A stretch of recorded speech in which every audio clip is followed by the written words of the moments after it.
Hello बच्चों, आप सभी का स्वागत है ध्यानम ऑनलाइन क्लासेस में। डे 19 में आप सभी बच्चों का स्वागत है। आप लोगों को पता ही होगा, क्लास 12th और 10th के लिए ध्यानम क्लासेस की ओर से क्रैश कोर्स लॉन्च हो चुका है। ठीक है बच्चों, तो आज का जो हमारा जो चैप्टर है वह poetry, class 12th poetry chapter 6। याद रखिएगा बच्चों, चैप्टर 6 कितना? Chapter 6, the soldier. The soldier यानी सैनिक, जिसको कंपोज किसने किया है बच्चों? रूपर्ट ब्रूक साहब जो है कंपोज करते हैं। किसने कंपोज किया है? तो रूपर्ट ब्रूक साहब जो है इनको कंपोज करते हैं। ठीक है, तो याद रखिएगा, हम इस कविता के अंतर्गत एक सैनिक का प्रेम जो है अपने देश के प्रति जो है दिखाया जा रहा है। और हर सैनिक अपने देश के लिए अपना जान जो है निछावर करने के लिए तैयार रहता है। और उसमें भी हमारा जो भारत है वह प्रथम श्रेणी में प्रथम है इस मामले में। क्योंकि आप लोग भी देखते होंगे, जब हमारे किसी सैनिक का बॉडी आता है तो उसके शरीर में कम से कम 25 से 30 गोलियां लगी होती है। आप देखिएगा, इस चीज़ को नोटिस कीजिएगा बच्चों। जब कोई भी इंडियन आर्मी, जो हमारी भारतीय सेना है, उनका बॉडी अगर घर आता है तो वह समझ जाइए उनका बॉडी का जो वास्तविक देखिएगा देखने लायक नहीं रहता। क्योंकि भारतीय सेना अंतिम सांस तक अपने देश के लिए लड़ता है। चूंकि यह पोयम तो इंग्लैंड का है, लेकिन मैं एक भारतीय हूँ और मेरे लिए मेरा देश प्रथम है। ठीक है, मैं पढ़ा रहा हूँ इंग्लैंड के बारे में, लेकिन इस दिल में भारत निवास करता है, इंडिया निवास करता है। इसलिए मैं जहाँ पे रहता हूँ, आपने यह गीत जरूर सुना होगा, ए प्रीति जहाँ की रीत सदा, मैं गीत वहाँ का गाता हूँ, भारत का रहने वाला हूँ, भारत की बात सुनाता हूँ। तो चूंकि मैं तो एक भारतीय हूँ और मेरे लिए मेरा सैनिक, जो मेरा प्रेम है वह मेरे इंडियन आर्मी के लिए है। और मेरे सभी बच्चों का भी जो है प्रेम जो है वह इंडियन आर्मी के लिए है। और मैं आशा करता हूँ मेरे कुछ छात्र जरूर ऐसा होंगे जो भारतीय सेना में अपना सेवा जरूर दीजिएगा। क्योंकि मातृभूमि से बड़ा कोई जो है बड़ा क्या बताऊँ, उनके आगे तो सारा का सारा धन दौलत व्यर्थ है। भारत माँ के सामने एक माँ आपके घर पे है और दूसरी माँ, याद रखिएगा, भारत माँ है। तो दोनों माँ का कर्ज आपको चुकाना है। तो जो भी बच्चे इच्छुक होंगे वह निश्चित रूप से जो है इंडियन आर्मी को ज्वाइन करे और भारत में सेवा है, अपने देश के प्रति जो सेवा है वह जरूर जा करके आप सरहद पे जरूर दे भारत के प्रति। क्योंकि आप लोगों को पता ही होगा, सरहद पे फौज है तभी हमारी यहाँ पे मौज है। अगर सरहद पे फौज ना होती तो हमारी मौज ना होती। तो बच्चों, सरहद पे फौज बहुत इम्पोर्टेंट है। तो क्लास को मैं आगे बढ़ाता हूँ। Chapter 6, class 12th poetry. ठीक है बच्चों, जिसके जो राइटर हैं, जो कंपोजर हैं, याद रखिएगा रूपर्ट ब्रूक साहब हैं। कौन है? रूपर्ट ब्रूक साहब हैं। आगे देखिएगा, द सोल्जर, यानी कि सोल्जर का अर्थ बच्चों क्या होता है? सैनिक होता है। क्या होता है? सैनिक होता है। क्या होता है? सैनिक होता है। और इसको कंपोज जो है रूपर्ट ब्रूक साहब के द्वारा जो है किया गया है। ठीक है, और आज का मोटिवेशन याद रखिएगा, बुरा वक्त एक ऐसी तिजोरी है, बुरा वक्त एक ऐसी तिजोरी है जहां से सफलता के हथियार निकलते हैं। हाँ बच्चों, बुरा वक्त एक ऐसा तिजोरी है जहां से सफलता के हथियार निकलते हैं। तो आगे बढ़ते हैं। तो ये देख सकते हैं, हमारे रूपर्ट ब्रूक साहब हैं जो एक सैनिक के वर्दी में है, यूनिफॉर्म में है। और यह सैनिक ही हैं जो कहाँ के हैं? इंग्लैंड के हैं। बॉर्न इन 1887, और इनका जन्म जो है बच्चों 1887 में हुआ है। कब हुआ है बच्चों? 87 में इनका जन्म हुआ है, डाइड 1915, और इनकी मृत्यु कब हुई है तो 1950 में जो है इनकी मृत्यु हुई है। ठीक है बच्चों, और आगे बढ़ते हैं क्लास को। तो दो बिंदु आप याद रखिएगा, आपके एग्जाम के दृष्टिकोण से पूछ सकता है, when was Rupert Brooke born, तो आप याद रखिएगा Rupert Brooke was born in 1887।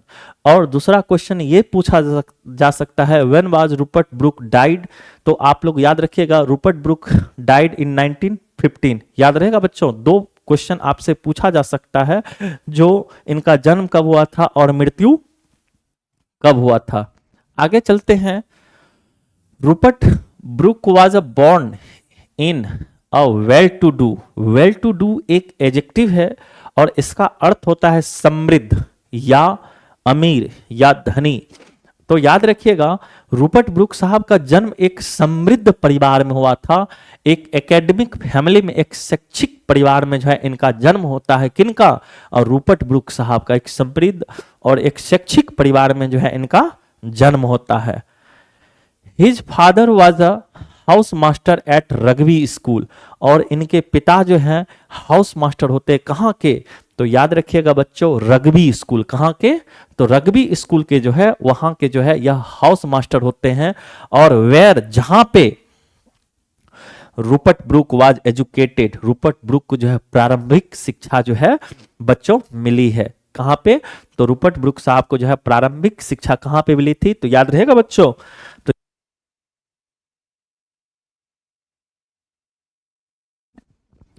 तो इनका प्रारंभिक शिक्षा कहाँ पे मिला था? तो याद रखिएगा रग्बी स्कूल, जहां पे उनके पिता हाउस मास्टर थे। Where Rupert Brooke educated before the going to King's College Cambridge, और किंग्स कॉलेज कैम्ब्रिज जाने से पहले जो है इनका जो प्रारंभिक शिक्षा हुआ था वह रग्बी स्कूल में हुआ था। यहीं पे जो है इनके पिता जो है हाउस मास्टर होते हैं। ठीक है बच्चों, तो इतना बिंदु आप लोगों को याद रखना होगा। जो इनका जन्म जो है 1887 यानी 1887 में, इनकी मृत्यु जो है 1915 में होता है, और इनके पिता जो है एक हाउस मास्टर होते हैं रग्बी स्कूल के, जहां पे इनको जो है प्रारंभिक शिक्षा मिलती है, और बाद में जो है यह किंग्स कॉलेज कैम्ब्रिज चले जाते हैं अपनी आगे की शिक्षा प्राप्त करने के लिए। ठीक है बच्चों, चलिए। और इनका जीवन काल जो है टोटल कुल याद रखिएगा बाबू, आयु जो है इनका कुल जो है 28 वर्ष का जो है आयु होता है। ठीक है, आगे चलते हैं। W.B. येट्स, W.B. येट्स साहब एक फेमस पोएट हैं। याद रखिएगा बच्चों, एक प्रसिद्ध कवि है W.B. येट्स। द फेमस पोएट, प्रसिद्ध कवि, डिस्क्राइब हिम, इनके बारे में वर्णित करते हैं, चर्चा करते हैं, वर्णन करते हैं as the handsomest young man in England, और इनके बारे में क्या वर्णन करते हैं? जो इंग्लैंड के सबसे हैंडसम जो है मैन कौन है? तो रूपर्ट ब्रूक साहब हैं। कौन बोलते हैं? तो W.B. येट्स साहब जो है बोलते हैं Rupert Brooke was the handsomest man in England. ठीक है बच्चों। He died of septicemia on April 23, 1950, और इनकी मृत्यु जो है सेप्टिसीमिया के कारण जो है, याद रखिएगा सेप्टिसीमिया के कारण जो है इनकी मृत्यु हो जाती है। कब? तो याद रखिएगा अप्रैल 23, 1915 में जो है इनकी मृत्यु हो जाती है ऑफ द आइलैंड ऑफ लेमनस। कहां पे? तो याद रखिएगा लेमनस नामक आइलैंड पर जो है इनकी मृत्यु हो जाती है इन द एजियन, और एजियन याद रखिएगा बाबू एक सी का नाम है, वहीं पे सागर जो है एजियन सागर पर जो है एक आइलैंड था जिनका नाम था लेमनस, और यह जो जा रहे थे his way to battle at the Gallipoli, और गावीपोली के युद्ध पर यह जा रहे थे, वहीं पर जो है इनकी मृत्यु हो जाती है। कब? 23 अप्रैल 1915 जो है लेमनस नामक आइलैंड पर जो है इनकी मृत्यु हो जाती है। आगे देखते हैं। Brooke is remembered as a war poet, Brooke को एक युद्ध कवि के रूप में, एक योद्धा कवि के रूप में जो है याद किया जाता है। अगर आपसे पूछ दे जो वार पोएट किसे कहा जाता है, तो याद रखिएगा आप रूपर्ट ब्रूक साहब का जो है नाम लीजिएगा। किनका नाम लीजिएगा बच्चों? रूपर्ट ब्रूक साहब का जो है आप नाम लीजिएगा। ठीक है, आगे चलते हैं। हिज रेपुटेशन, इनका जो ख्याति है, इनका जो सम्मान है, इनका जो प्रतिष्ठा है, इनका जो मान लीजिए जो सम्मान है, चीफली मुख्य रूप से रेस्ट ऑन 5 वार सोनेट, 5 जो है एकदम युद्ध वाला सोनेट पर जो है आधारित है। याद रखिएगा, of which the soldier is undoubtedly best, यानी निस्संदेह जो है उनमें जो है कौन सा, द सोल्जर जो है निस्संदेह ही क्या है, सबसे बेस्ट है। ठीक है, तो आगे बढ़ते हैं और इनके बारे में यही है रूपर्ट ब्रूक साहब। आप देख सकते हैं कितने हैंडसम जो है इसलिए WB येट्स साहब जो है इनके बारे में कहते हैं यह सबसे जो है हैंडसमेस्ट पर्सन है। तो यहां से 2-3 बिंदु याद रखिएगा। इनका जो है जन्म जो है कब हुआ था, 1887 में। मृत्यु कब हुआ था, तो याद रखिएगा 1950 में। उसके बाद इनका मृत्यु कहाँ हुआ, तो लेमनस नामक आइलैंड पर जो है, याद रखिएगा बच्चों, वहीं पर इनकी मृत्यु हो जाती है। कौन से डिजीज के कारण, तो सेप्टिसीमिया के कारण जो है इनकी मृत्यु हो जाती है। और WB येट्स साहब कहते हैं यह जो है सबसे खूबसूरत जो है व्यक्ति है, कहाँ के, इंग्लैंड के हैं। और यह द सोल्जर जो पोयम है बच्चों, यह वास्तविक में एक सोनेट है। क्या है बच्चों, एक सोनेट है। सोनेट का अर्थ क्या होता है, बहुत बच्चा आप सोनेट लेके परेशान हो जाइएगा, सर सोनेट का अर्थ क्या होता है, सोनेट कहते किसको हैं, तो याद रखिएगा बच्चों, सोनेट वैसा पोयम जिसमें 14 लाइन्स हो, यानी कि 14 लाइन्स का जो पोयम होता है उसको हम लोग क्या कहते हैं, सोनेट कहते हैं। याद हुआ बच्चों, अगर आपसे एग्जाम में पूछ सकता है क्वेश्चन, जो सोनेट्स होते हैं उसमें कितने लाइन्स होते हैं, तो 14 लाइन्स का जो है सोनेट होता है। याद रहेगा बच्चों। तो और इनको 2 पार्ट में बांटा जाता है। फर्स्ट पार्ट को क्या कहते हैं बच्चों, ऑक्टेव कहते हैं। क्या कहते हैं, ऑक्टेव। और ऑक्टेव में याद रखिएगा बच्चों 8 लाइन्स होते हैं। कितने लाइन्स होते हैं, 8 लाइन्स होते हैं। याद रहेगा बच्चों, कितने लाइन्स होते हैं, 8 लाइन्स होते हैं। और दूसरा जो है, दूसरा लाइन को कहते हैं, दूसरा पार्ट को क्या कहते हैं, सेस्टेट कहते हैं। क्या कहते हैं बच्चों, सेस्टेट कहते हैं। ठीक है, सेस्टेट। इसमें कितने लाइन्स होते हैं, तो इसमें 6 लाइन्स होते हैं। कितने लाइन्स होते हैं, तो याद रखिएगा सोनेट में टोटल जो है लाइन्स की संख्या 14। प्रथम पार्ट, इसको 2 पार्ट में बांटा जाता है। प्रथम पार्ट को ऑक्टेव कहते हैं, दूसरे पार्ट को सेस्टेट कहते हैं। याद रखिएगा ये बिंदु, इसमें बहुत बच्चा कंफ्यूज हो जाता है। तो दूसरे पार्ट को सेस्टेट कहते हैं, प्रथम पार्ट को ऑक्टेव कहते हैं। ऑक्टेव में कितने लाइन्स होते हैं, 8 लाइन्स होते हैं, और सेस्टेट में 6 लाइन्स होते हैं। याद रहेगा बच्चों, ये दोनों बिंदु आप याद रखिएगा। आगे चलते हैं। कोशिश आखिरी सांस तक करनी चाहिए। कोशिश आखिरी सांस तक करनी चाहिए, या तो लक्ष्य हासिल होता है या अनुभव। कोशिश बच्चों आखिरी सांस तक करनी चाहिए, या तो लक्ष्य हासिल होता है या अनुभव हासिल होता है। चलिए आगे पोयम को बढ़ाते हुए समझने का प्रयास करते हैं। क्योंकि मैंने बताया है यह एक सोल्जर, यानी द सोल्जर, जिसको कंपोज रूपर्ट ब्रूक साहब करते हैं, यह जो है एक सैनिक जो है अपने प्रेम को जो है इस कविता के माध्यम से जो है प्रस्तुत करते हैं। तो प्रेम, एक सैनिक किसी भी देश का हो, उसका प्रेम, सबसे बड़ा प्रेमिका जो है वह उसका कंट्री, उसका जो है देश होता है। याद रखिएगा, एक सैनिक का जो प्रेमिका होता है वह याद रखिएगा उसका देश होता है। उससे बड़ा कोई जो है, मान लीजिए कोई सुंदर चीज और नहीं होता है उनके जीवन में। ठीक है, तो याद रखिएगा, कह रहा प्रथम लाइन में देखिएगा, इफ आई शुड डाई, यदि मेरी मृत्यु हो जाती है, ऐसा कवि का कहना है, यदि युद्ध में मेरी मृत्यु हो जाती है, थिंक ओनली दिस ऑफ मी, तो मेरे बारे में केवल इतना सोचना, मेरे बारे में केवल इतना सा सोचना। यदि मेरी मृत्यु युद्ध में हो जाती है, युद्ध के समय, क्योंकि मैं युद्ध पर आया हूं, ऐसा कवि का कहना है, मैं युद्ध पर आया हूं और मेरा मृत्यु निश्चित है। और कह रहा है यदि मेरी मृत्यु हो जाती है, अगर मेरी मृत्यु हो जाती है, तो think only this of me, मेरे बारे में केवल इतना सा सोचना। कहता है that there is some corner of a foreign field, कि उस मेरे बारे में केवल इतना सा सोचना, जहां पे भी मेरी मृत्यु हो, जहां पे भी मेरी मृत्यु हो, उसी भूमि पर मुझे क्या करना, दफना देना। उसी मिट्टी में जो है मुझे क्या कर देना, रख देना, दफन कर देना, उसी मिट्टी के अंदर मुझे रख देना। ठीक है बच्चों, that is for ever England. For ever का अर्थ होता है सदा या हमेशा। सदा के लिए वह किसका हो जाएगा बच्चों? वह हमेशा के लिए इंग्लैंड का हो जाएगा। यानी कवि का ऐसा कहना है, यदि मेरी मृत्यु हो जाती है युद्ध के दौरान तो मेरे बारे में उतना सोचना उचना नहीं है कुछ, मुझे बस उसी विदेशी भूमि पर कहीं जो है, किसी विदेशी भूमि के जो है, उसी विदेशी भूमि के कोने पर जो है, कॉर्नर पे जो है मुझे दफना देना, ताकि that is for ever England, ताकि वह भूमि हमेशा के लिए इंग्लैंड का हो जाएगा, इंग्लैंड नुमा हो जाएगा, ताकि उस होकर के कोई व्यक्ति अगर गुजरे तो कहे यह इंग्लैंड का सैनिक का समाधि है, यह इंग्लैंड का सैनिक का एपिताफ है। याद रहेगा बच्चों? आगे चलते हैं। तो याद, ये चीज ध्यान में रखिएगा, कहीं कोई दिक्कत है फिर से मैं एक बार रिपीट कर देता हूं आपको। कह रहा है, ध्यान से समझिएगा, इफ आई शुड डाई, यदि मेरी मृत्यु हो जाती है युद्ध के दौरान, तो think only this of me, मेरे बारे में केवल इतना सा सोचना, that there is some corner of foreign field, कि उसी विदेशी भूमि के किसी कोने पर मुझे दफना देना, ताकि that is for ever England, ताकि वह हमेशा के लिए किसका हो जाए? इंग्लैंड का। वह धरती किसका हो जाए? इंग्लैंड का हो जाएगा, इंग्लैंड की धरती वह कहलाएगी। ऐसा जो है कवि का जो है प्रेम है, भाव है, वो अपना भाव, क्योंकि कविता मैंने बताया था आपको, पहले भी मैंने बताया था, जो पोयम होता है वह इंप्लाइड मीनिंग को फॉलो करता है, भावार्थ को फॉलो करता है, लिटरल मीनिंग को फॉलो नहीं करता है। ठीक है बच्चों, आगे चलते हैं। कहता है देयर सेल बी, ऐसा होगा, ठीक है, इन डेट रिच अर्थ, उस समृद्ध भूमि पर, उस समृद्ध मिट्टी में, रिचर डस्ट, और यहां पे डस्ट का अर्थ समझिएगा बॉडी। डस्ट का अर्थ क्या होता है बच्चों?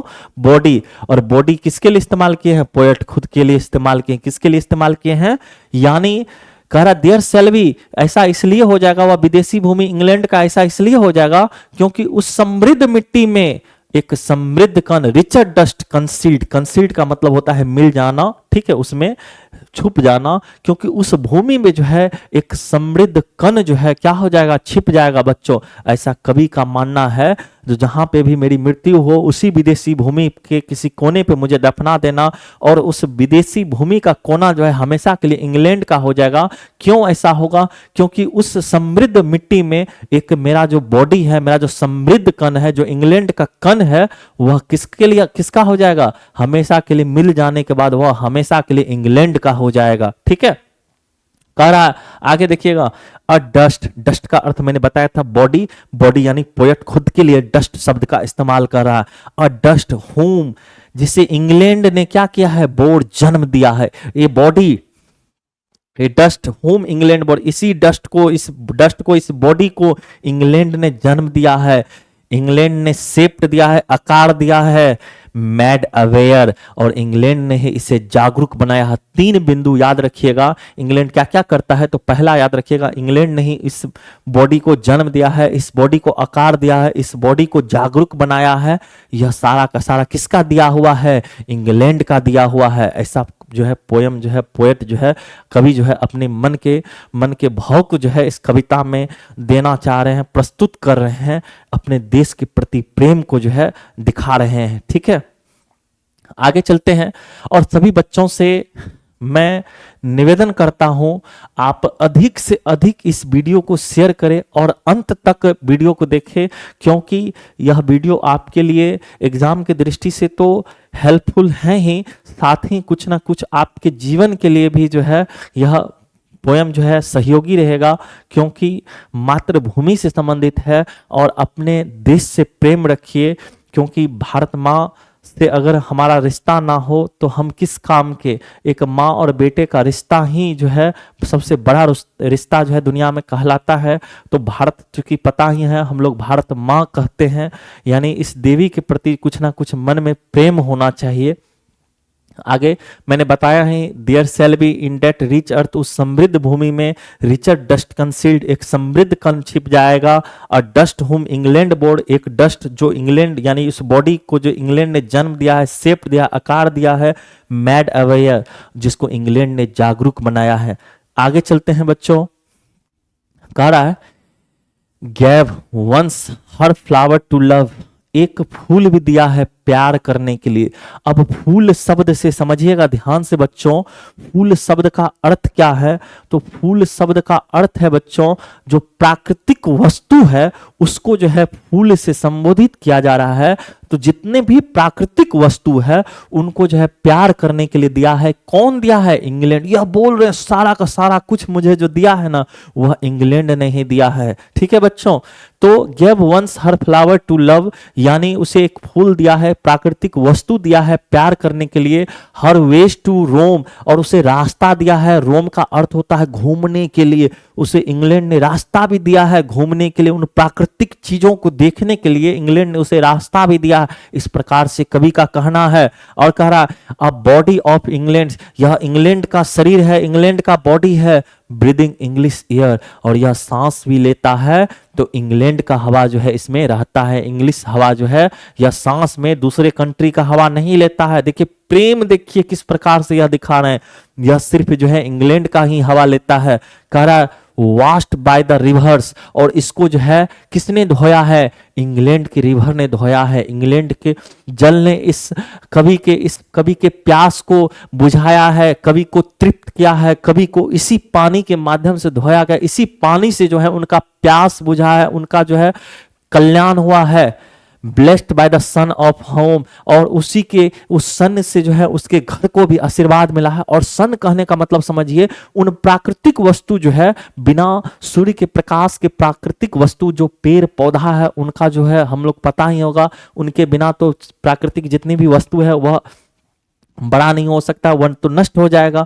तो इसलिए वह सन कह रहा है, वह सन जो है, और सन भी अपने ही देश का बता रहा है। चूंकि आप लोगों को पता ही होगा पूरे विश्व में एक ही सन है, लेकिन यह अपने देश का उस सन को भी कह रहे हैं वह मेरे देश का सन है, जिसको उस सन ने मेरे देश को ब्लेस किया, आशीर्वाद दिया है। ऐसा देखिए उनका कहना है। फिर से मैं एक बार समझा दूं, थोड़ा भी कंफ्यूजन नहीं रहने दूंगा बच्चों, ध्यान से समझिएगा।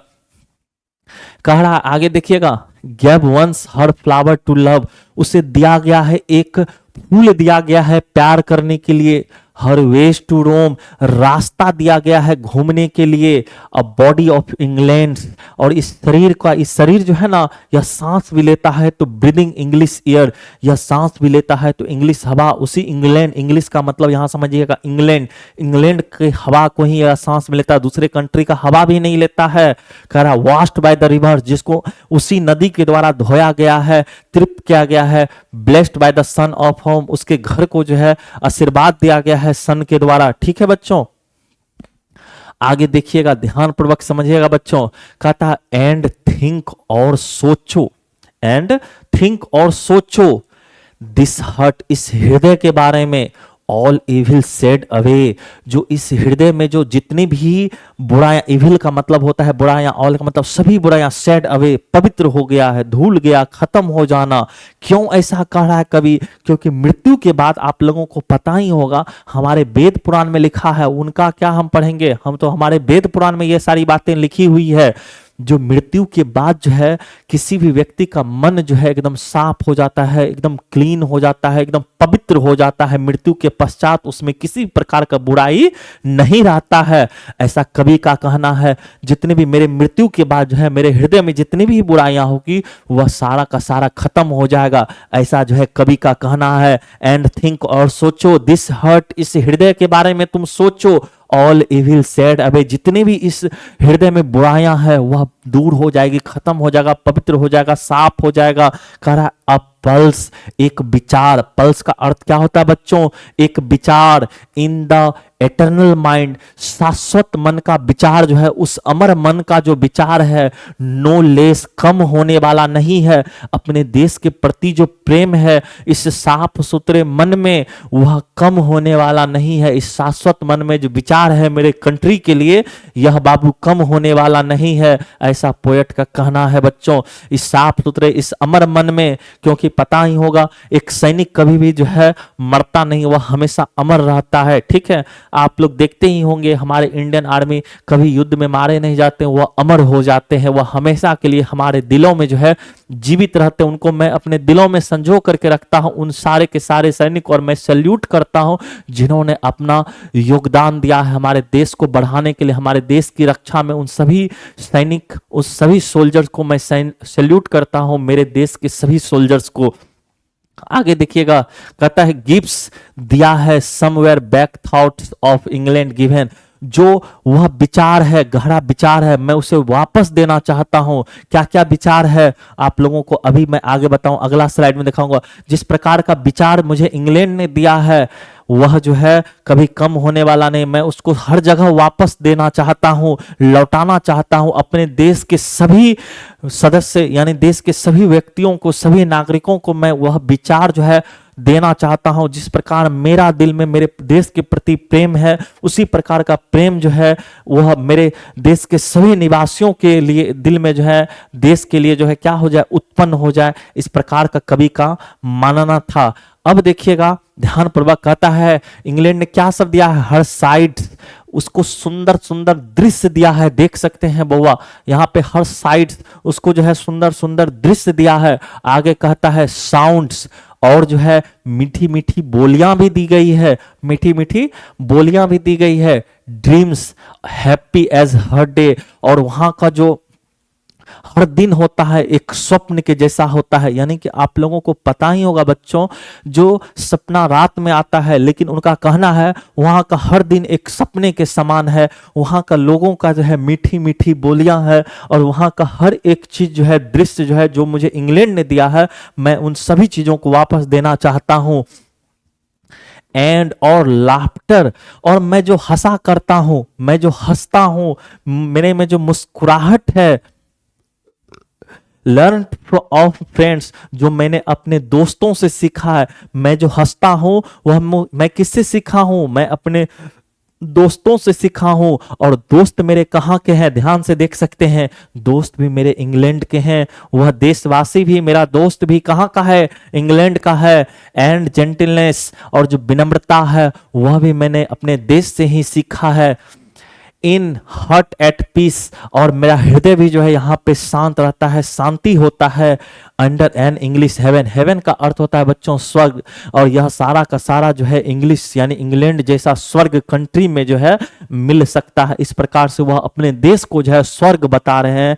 जो यह सारा का सारा सुख सुविधा जो है वह इंग्लैंड हेवन यानी जो इंग्लैंड देश है वह स्वर्ग के समान है। उसी में जो है यह सारा का सारा कुछ जो है मिल सकता है। ठीक है बच्चों, आगे चलते हैं।